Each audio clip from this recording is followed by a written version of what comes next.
Sahabat Senpai, tanpa terasa telah 1 bulan kami menemani Anda. Terima kasih atas dukungan Anda.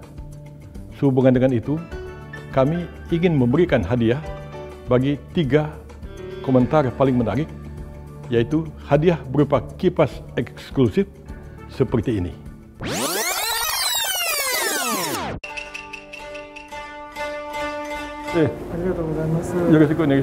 Tadi kamu itu kami culik ke sini.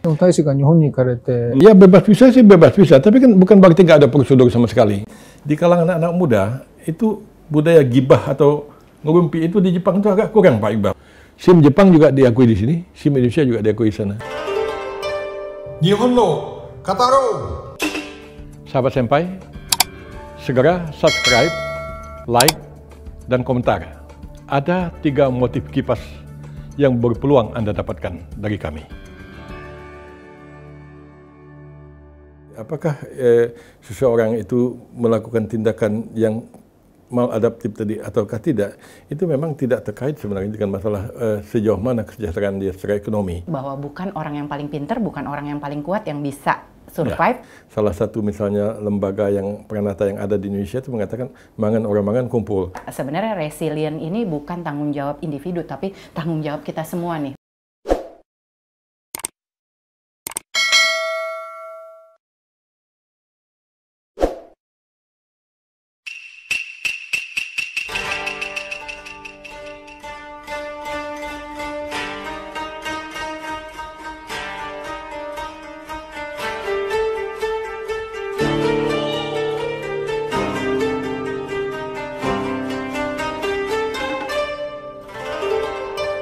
Nihon no Kataro. Ya, sahabat Senpai, kita lanjut kembali. Jadi tadi Dr. Lia sudah mengatakan tentang pentingnya kita melakukan adaptasi ya terhadap situasi yang berubah relatif secara cepat ini gitu. Jadi memang menarik juga. Saya juga baca bahwa orang Amerika mungkin berbeda dengan orang Jepang sikapnya. Mereka mengatakan mereka lebih happy pada masa pandemi ini. Life quality mereka itu juga meningkat. Jadi kalau kemarin tidak sempat memperhatikan istri nggak sempat memperhatikan suami, tidak sempat melihat anak semacam karena masing-masing sibuk, ya justru pada saat pandemi inilah mereka bisa berkumpul dan seterusnya, sehingga itu membuat mereka lebih happy.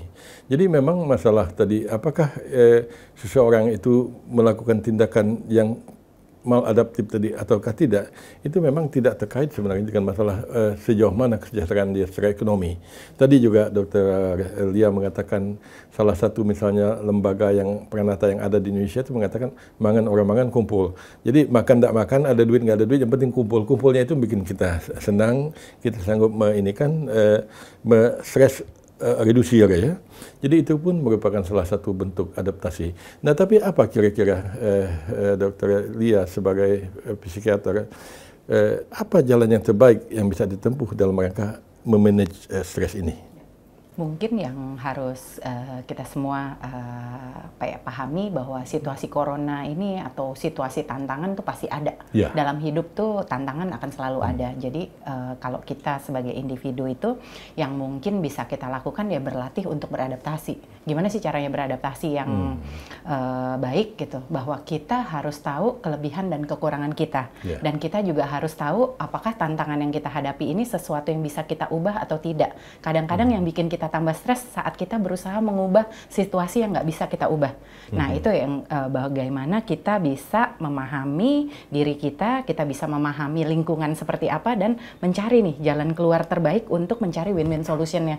Karena benar tadi bahwa bukan orang yang paling pintar, bukan orang yang paling kuat yang bisa survive, tetapi bagaimana kita belajar nih waktu kita jatuh atau waktu kita punya masalah, kita belajar dari masalah itu untuk berkembang.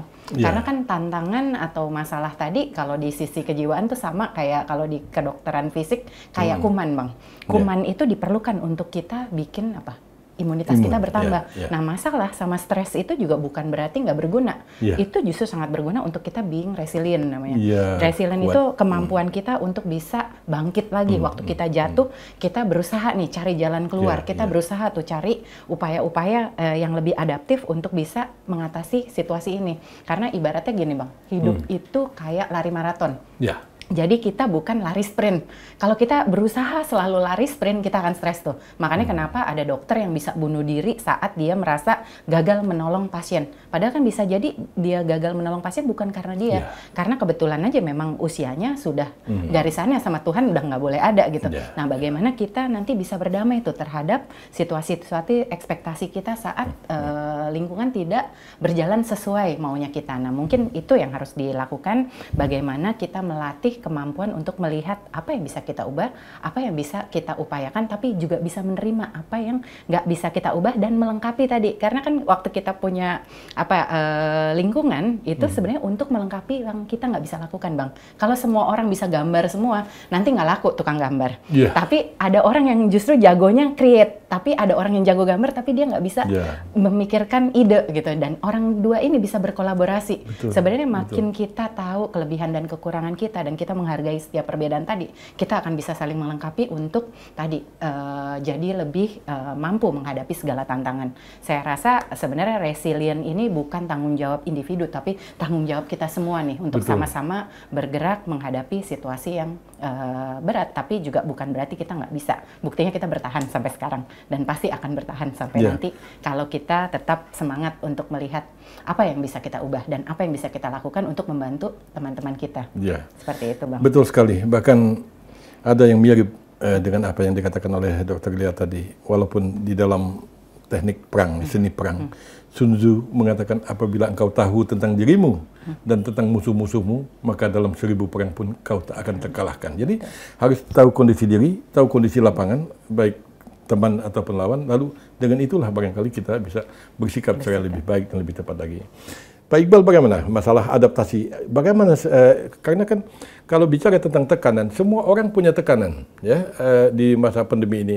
Tekanan mungkin secara ekonomi, tekanan secara sosial, nggak bisa ketemu kawan, nggak bisa keluar rumah. Nah, tekanan rasa stres ya, mungkin bagaimana kalau saya juga kena virus corona ini, semuanya stres. Nah, kita harus melakukan adaptasi terhadap tekanan itu, karena seperti kita sepakati tadi, mereka yang sanggup bertahan itu bukan mereka yang kuat, tetapi mereka yang sanggup melakukan adaptasi. Bagaimana Pak Iqbal memandang masalah adaptasi ini? Silakan. Oke, terima kasih Pak Yusron Senpai. Saya kembali lagi tentang 7 tahun, 8 tahun S2, S3 di Hiroshima itu banyak sekali dapat pelajaran. Tapi yang saya ambil kesimpulan sementara dan saya kira masih relevan dengan situasi sekarang adalah profesor saya itu memberi kami kesempatan untuk memperbanyak komunitas belajar. Komunitas belajar itu, jadi kami bukan hanya belajar fisiologi, saraf ikan, berenang kiri kanan, kalau dia berenang ke kanan, saraf apa yang main, saraf itu saya ukur-ukur waktu itu Pak Yusron Senpai. Sampai detak jantung ikan pun itu pekerjaan sehari-hari saya selama 7 tahun. Tetapi profesor saya memberi kesempatan kita untuk berkomunitas dengan yang lain. Jadi kita jadi pembelajar begitu. Makanya kita bisa pergi nomikai. Saya dulu waktu kalau pulang jam 1 malam itu saya nggak langsung pulang Pak Dubes, Pak Yusron Senpai. Saya singgah dulu makan okonomiyaki.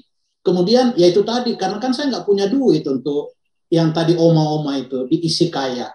Itu kan mahal kalau di situ isi kaya itu. Untuk ukuran mahasiswa ya apalagi. Nah, ke saya itu perginya ke okonomiyaki sang, ngobrol sama kokinya atau sushi. Dia sambil kamu sushi, dia ngasih ke kita satu sambil ngobrol. Lebih banyak ngobrolnya daripada makannya. Itu salah satu mereka membuat komunitas belajar. Dan waktu saya atase pendidikan di bawahnya Pak Dubes, Pak Yusron Senpai, itu yang saya lakukan sama teman-teman mahasiswa, perbanyak komunitas belajar. Karena kalau itu saja yang kamu tahu, nggak ini. Jadi pergilah di situ di stasiun nongkrong, lihat orang jalan di Harajuku, lihat modelnya orang, kemudian kamu ketawa-ketawa. Kenapa dia bisa begitu? Sambil kita belajar. Mungkin ada sebabnya dia mau buat begitu. Jadi itu kalau menurut saya yang adaptasi saya selama ini dengan membuat banyak komunitas belajar. Karena itulah yang membuat kita menjadi learner. Saya, Bu Dr. Natalia sama Pak Yusron ini, Yusron saya, beliau hubungan internasional. Saya perikanan. Tapi saya itu banyak sekali dapat pelajaran dari beliau. Jadi tidak mungkin kita adaptif kalau kita tidak mengenal banyak komunitas-komunitas belajar. Saya bisa masuk ke Kabukicho, Bu Dr. Natalia. Kabukicho itu adalah daerah red area di Tokyo. Red area. Saya tidak perlu harus masuk di situ kan, karena pertama uang saya nggak cukup, pasti nggak cukup karena mahal sekali. Tetapi melihat tingkah laku orang, melihat pembelajaran di situ itu jauh luar biasa. Dan mungkin untuk kita pun di Indonesia ini, kayak misalnya di kedokteran ya, ada spesialis telinga kanan, spesialis telinga kiri. Padahal sekarang ilmu kedokteran sudah blok ya, sudah whole begitu. Jadi banyak komunitas belajar, dokter-dokter perlu banyak ke warung kopi, kemana begitu ya, sehingga kita tidak terkungkung sama satu komunitas. Dan itu yang saya alami, dan kami survive. Pak Yusron survive dari Jepang 2 tahun nggak pernah pulang. Ya beginilah kira-kira ini ya.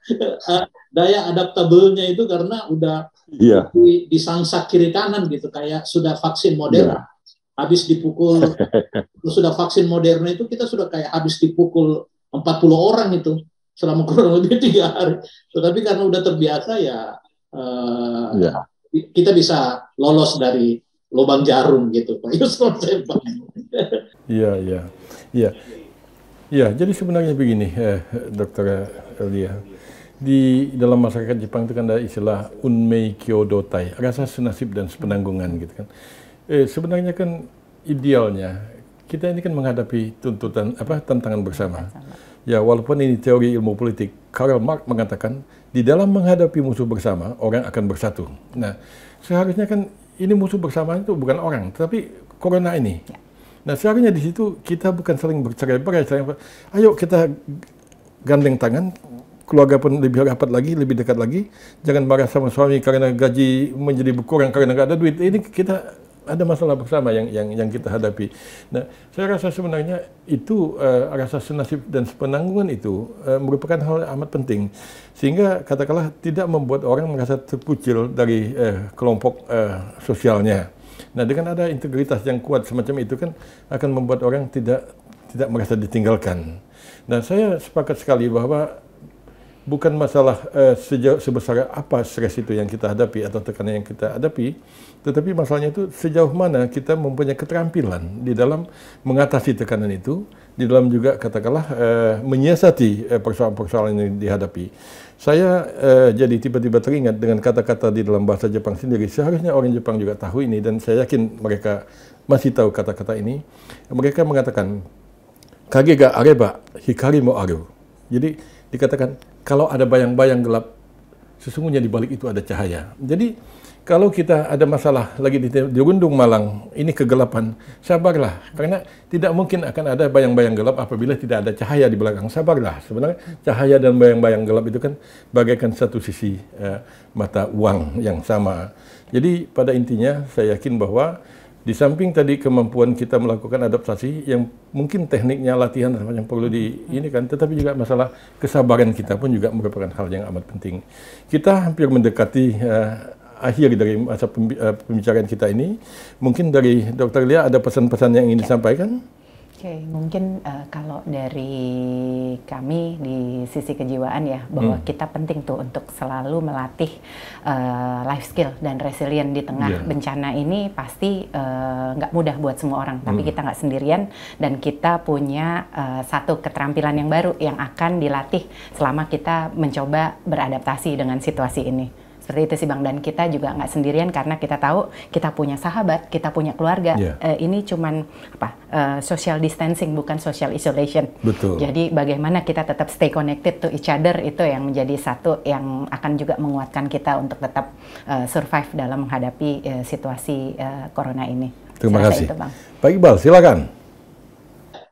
Saya kalau di ini karena mendapat pembelajaran yang banyak dari situ ya, itu aja tadi untuk beradaptasi. Saya kayak main bola, kalau mau pertahanan yang paling kuat adalah menyerang. Kalau di sini ya perbanyak komunitas belajar supaya semakin banyak semakin banyak bukan masukan, kita semakin banyak mendengar. Orang Jepang itu sangat-sangat mendengar. Mereka bukan walaupun mereka termasuk juga learner, pembelajar. Jadi kalau ada sesuatu, bedanya hanya karena dia nggak mau cerita. Dia mau selesai sendiri itu. Padahal kalau dia learner, kalau nggak tahu ini dia cari. Kita bisa lihat lah. Kalau mereka lagi ke luar negeri untuk liburan, kalau orang Indonesia mau tanya sesuatu, tidak tahu sesuatu, dia langsung tanya aja orang yang di depannya. Ini gimana? Tapi kalau orang Jepang, dia cari dulu, nanti buntu baru nanya. Jadi kalau aspek itunya bisa bisa di ini ya, learner sama komunitas belajarnya ini. Kalau kita kan sedikit kepo begitu ya, sedikit kepo. Mereka ini jadi equal itu bisa dikontrol, bisa di-create seperti yang dikatakan tadi oleh Dr. Natalia dan Pak Yusron Senpai. Saya kira ini bisa kita atasi bersama. Terima kasih. Ya, sahabat Senpai, sedikit lagi waktu yang tersisa, tetapi tentu kita berharap bahwa pembicaraan ini akan bermanfaat bukan saja bagi pemirsa Indonesia, tetapi juga pemirsa Jepang pun barangkali dapat mengambil beberapa poin-poin penting dari pembicaraan ini. Tentu harapan kita, ya permasalahan corona ini dimanapun juga itu akan tahap demi tahap terselesaikan, baik di Indonesia maupun di Jepang, karena citra Jepang sebagai negeri yang paling aman itu tetaplah merupakan dambaan kita semua. Sahabat Senpai, kita telah sampai pada akhir pembicaraan kita. Kami berharap bahwa pembicaraan ini akan menjadi sebuah pembicaraan yang bermanfaat, baik bagi pemirsa Indonesia maupun juga bagi pemirsa Jepang. Kita tentu berharap bahwa masalah corona akan segera berakhir, baik corona itu sendiri maupun dampak-dampak yang ditimbulkannya, termasuk dampak sosial yang sebagaimana telah kita bicarakan tadi. Barangkali. Sampai jumpa, semoga kita semua selalu diberkahi kesehatan. Soredewa, mata aimashou.